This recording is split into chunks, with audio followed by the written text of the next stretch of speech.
আজকে মৌলভীবাজার আমাদের অফিসের কিছু কাজ ছিল, তো কাজগুলা শেষ করে আমাদের অ্যাসিস্ট্যান্ট ম্যানেজার স্যারের সাথে আসলাম রাজনগর পর্যন্ত, কারণ ওনার বাড়ি হচ্ছে রাজনগর।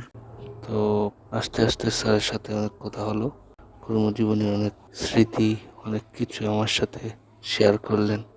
আমরা ওনাদের কাছ থেকে শেখার অনেক কিছুই আছে, কারণ সিনিয়র সিনিয়র জুনিয়র জুনিয়র ওনারা এই এত বছর চাকরি জীবনে যা কিছু শিখেছেন, আমরা এই সব কিছু শিখতে ওনাদের মতো বয়সেই যেতে হবে, কারণ বয়সের একটা শিক্ষা আছে আর প্রফেশনাল একটা শিক্ষা আছে। সবকিছুর সংমিশ্রণেই মানুষ একজন ভালো চাকরিজীবী বা ভালো মানুষ হয়ে ওঠে।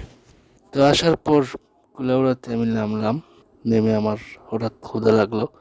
তো হঠাৎ দেখতে পেলাম যে কুলাউড়াতে একটা ভালো রকমের ফুড কার্ট আছে।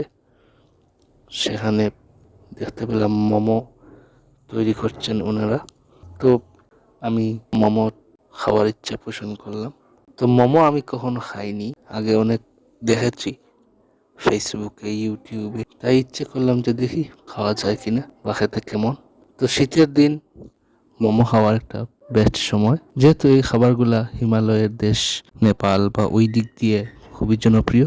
তো আমি একটা সময় যখন ঢাকায় ইউনিভার্সিটিতে পড়তাম, তো দেখতাম যে বিভিন্ন জায়গায় খিলগা বা ধানমন্ডি এই সব জায়গায় বিক্রি হচ্ছে স্ট্রিট ফুড বা ফুড কার্টে বিভিন্ন ধরনের চাইনিজ খাবারগুলা।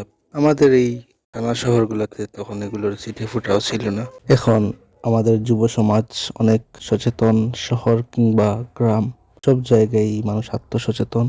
গ্রামে থেকেও মানুষ বিদেশি খাবার তৈরি করছে। মোমোটা সত্যি ভালো ছিল। ধন্যবাদ স্ট্রিট হাঙ্গার্স এবং এর উদ্যোক্তাদের।